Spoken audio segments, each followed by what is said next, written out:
구독, 좋아요, 알람 설정은 영상 제작에 큰 힘이 됩니다. 안녕하세요. 정신전문 간호사 한나입니다. 앞선 영상에서 신규 간호사 이야기를 통해 강박 행동에 대해서 나누었는데요. 오늘은 강박 행동을 감소시키는 데 도움이 되는 방법에 대해서 이야기해 볼게요. 먼저 강박 행동에 대해서 설명하고 다음으로 강박 행동을 감소시키기 위해 어떤 방법이 도움이 되는지에 대해 얘기 드릴게요. 여러분은 불안한 감정을 느끼게 될 때 어떻게 하나요? 이 질문에 선뜻 대답할 수 있으신가요? 에이, 나는 그런 방법 같은 거 없는데 라고 생각할 수도 있지만 사람은 본능적으로 위험으로부터 자신을 보호하고자 하기 때문에 불안을 없애거나 견뎌내는 저마다의 방법을 사용하게 되지요. 간단하게는 책에서 볼 법한 방법들을 떠올릴 수 있어요. 불안할 때 심호흡을 하거나 마음을 가라앉히는 노래를 듣는 것과 같은 아주 정석다운 행동만이 방법이라고 생각할 수도 있겠지요. 하지만 모두가 이렇게 정석대로 행동할까요? 사람은 누구나 불안감에 휩싸이게 되었을 때 실수를 하게 될 수 있고 그대로 얼어버릴 수도 있지요. 더 심하게는 전혀 무의미한 행동을 반복하며 불안을 견뎌내는 방법으로 사용하기도 해요. 이게 무슨 말이냐면 불안을 견뎌내는 저만의 방법이 무조건 바람직하거나 도움이 되지는 않을 수 있다는 얘기예요. 특히 작년 코로나 바이러스 확산 이후에 청결과 전염에 대한 불안으로 상담소를 많이 찾아오고 있어요. 금방 손을 씻어 놓고는 다시 되돌아가 손을 씻는다든지 하루에 10번가량 샤워를 하거나 옷을 갈아입는다든지요. 이것을 정신의학에서는 강박행동이라고 불러요. 강박행동은요, 불안감과 괴로움을 예방하거나 감소시키기 위해 결코 일어나지 않았으면 하는 일을 방지하는 목적으로 수행되어지는데요. 흔히 손 씻기나 정리정돈하기, 확인하기와 같은 반복적인 행동이 있고요. 벗어날 수 없는 생각, 즉 강박적인 생각에 대한 반응으로 엄격한 규칙을 수행하는 것으로 정의하고 있어요. 그럼 반복적인 행동이 어느 정도일 때 강박 행동이라고 볼 수 있을까요? 손을 깨끗이 씻고 정리정돈을 잘하고 확인을 열심히 해서 실수가 없으면 좋은 거 아닌가 하는 생각이 들 수 있어요. 그 기준은요, 일상에 얼마나 지장을 주느냐에 따라 괴로움의 정도가 달라지게 돼요. 행동은 일상에 많은 영향을 줘요. 출근을 해야 하는데 가스밸브가 잠겼는지 확인하느라 몇 번을 돌아가는 경우도 생기고, 밀린 과제를 해야 되는데 책상을 닦느라 몇 시간을 보내기도 해요. 친구와 만나서 즐거운 시간을 보내고 싶은데 손을 씻느라 앉아서 대화를 할 수 없다던지요. 이러한 반복되는 행동은 일시적으로 불안을 완화하는 듯한 느낌을 주기도 해요. 하지만 이것이 유일한 해결 방법이 된다면 어떨까요? 아마 직장에서 지각생이 되어 있을 것이고 학교에서 높은 성적을 받기는 어렵겠죠. 친구들 사이에서는 피곤한 존재가 되어 있을 수도 있어요. 그 과정에서 발생하는 자책감과 자괴감은 오로지 자신의 몫이 되기도 해요. 그러다 보니 강박 행동으로 괴로워하는 사람들은 행동을 참으려는 시도를 해요. 내가 왜 이 행동을 계속하고 있지?를 생각하기 이전에 그 행동으로 인한 불편감이 너무 크기 때문에 이 행동을 멈춰야 한다는 생각에 막막함이 먼저 떠오르기 때문이에요. 하지만 행동을 억지로 참는 것은 감정을 억누르는 것과 같아요. 불안을 완화하기 위한 행동을 하지 못하게 되었을 때 불안한 감정이 더 증가되고 언젠가 펑 하고 터질지도 몰라요. 그렇다면 어떻게 하면 좋을까요? 강박 행동은 크게 두 가지 방법을 소개하고 있어요. 한 가지는 약물 치료이고 다른 한 가지는 비약물적 치료인 인지행동 치료예요. 약물 치료는 정신과 병원에서 진료를 통해 처방받을 수 있어요. 주로 항우울제로 많이 알려진 세로토닌 재흡수 억제제를 사용해요. 말이 조금 어려울 수 있는데요. 쉽게 말씀드리면 우리 몸에는 세로토닌이라는 신경 전달 물질이 있고 이것은 감정을 조절하는 데 관여하고 있어요. 세로토닌 제흡수 억제제는 이 세로토닌의 제흡수를 막도록 해서 몸속에 세로토닌의 수준을 증가시켜 불안감을 완화시키도록 합니다. 일반적으로 약물 치료를 하게 되면 4에서 6주의 효과가 나타난다고 하는데요. 개인에 따라서 그 효과가 제한적이고 약물의 효과나 부작용 발생에도 차이가 있을 수 있어서 치료를 중도에 포기하거나 재발하는 경우가 많다고 해요. 비약물적 치료로는 강박장애 치료에 효과적인 인지행동 치료가 있어요. 인지행동 치료는 병원에서 처방을 받지 않더라도 방법을 익혀서 훈련한다면 지금 당장 시도해 볼 수 있어요. 그리고 일상에서 바로 활용할 수가 있어요. 그래서인지 많은 연구에서 이 치료가 자신만의 방법으로 자리 잡을 수 있다면 지속기간이 아주 길고 효과적이라는 결과가 있었죠. 그럼 인지행동 치료를 어떻게 적용할 수 있을지 저와 지금 바로 간단하게 해보아요. 인지행동 치료가 다소 생소할 수 있는데요. 이 치료는 자신이 가지고 있는 두려운 생각을 알아차리고 불안에 대처할 수 있는 안전한 방법을 찾아 강박 행동을 수정하는 치료법이에요.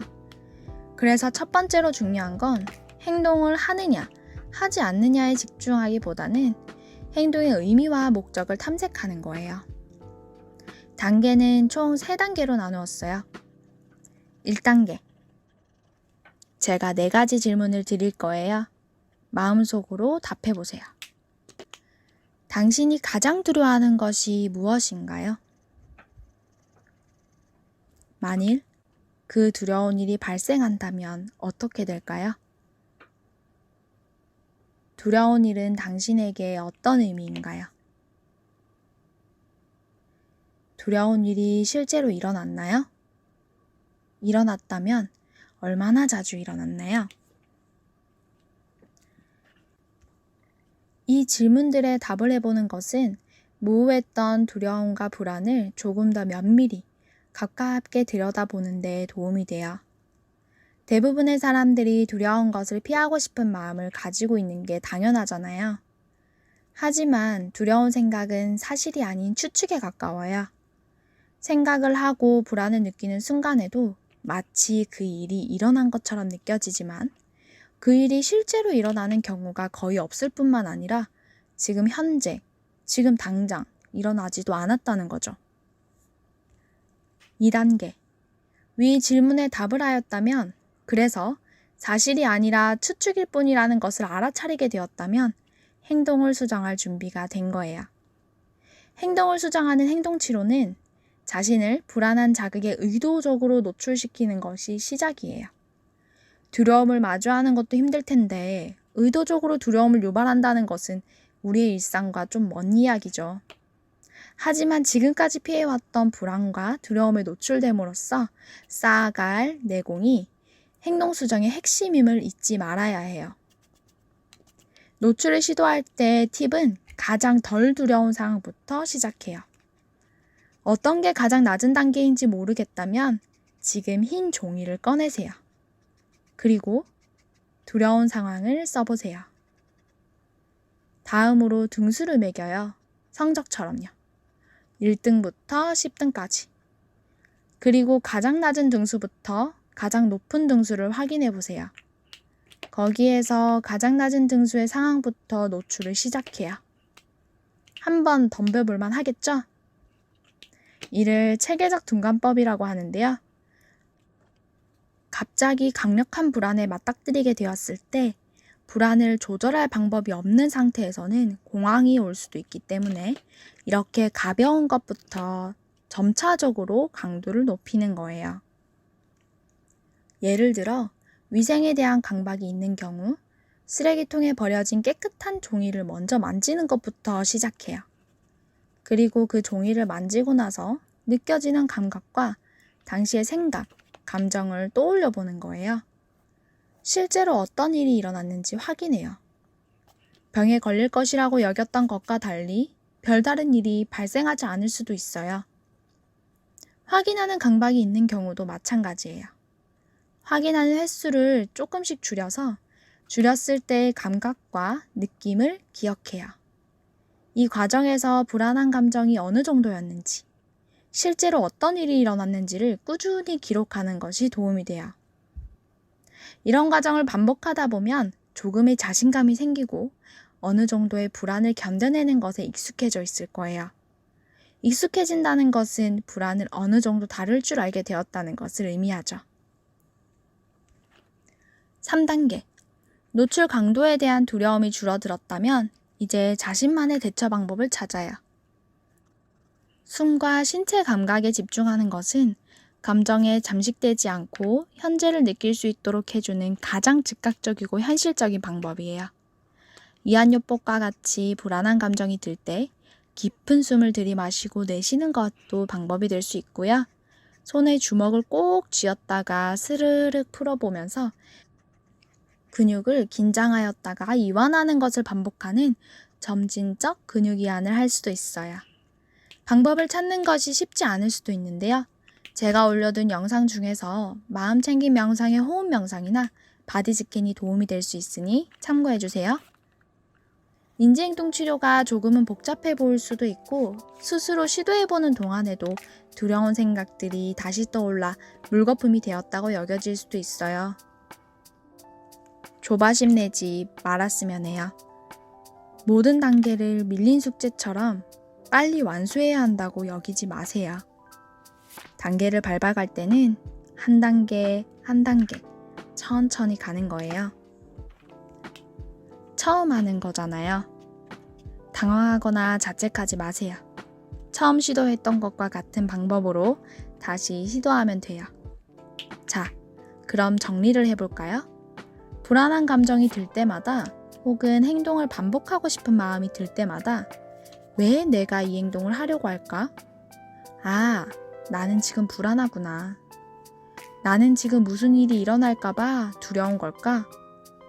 이 두려움은 생각일까? 사실일까? 을 생각하고 질문에 답을 달면서 우선 불안한 감정에서 벗어나 보세요. 그리고 그동안 익혀왔던 자신만의 방법을 시도해보세요. 호흡 명상을 하거나 근육을 이완하기도 하면서요. 만약 찾은 방법이 효과적이지 않고 행동을 반복하고 싶은 마음이 강렬하게 든다면 노출 치료가 조금 더 필요할 수도 있어요.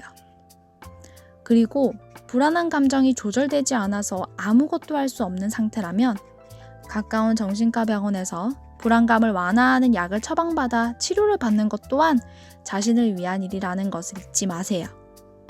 모든 치료는 한 가지의 치료법이 아닌 자신에게 가장 적절하고 필요한 것을 병행하게 되었을 때 효과적이니까요. 신체 건강처럼 운동을 하며 식이를 조절하고 비타민을 챙겨 먹는 것이 가장 효과적이듯이요. 오늘 우리는 불안을 조절하기 위한 아주 중요한 이야기를 나누었어요. 이 영상을 통해 적어도 내가 가장 두려워하는 것은 무엇이며 행동을 줄이려면 이런 방법을 해볼 수 있구나 하는 희망과 의지가 생겼으면 하고요. 오늘 여러분은 그 첫걸음을 뗀 거예요.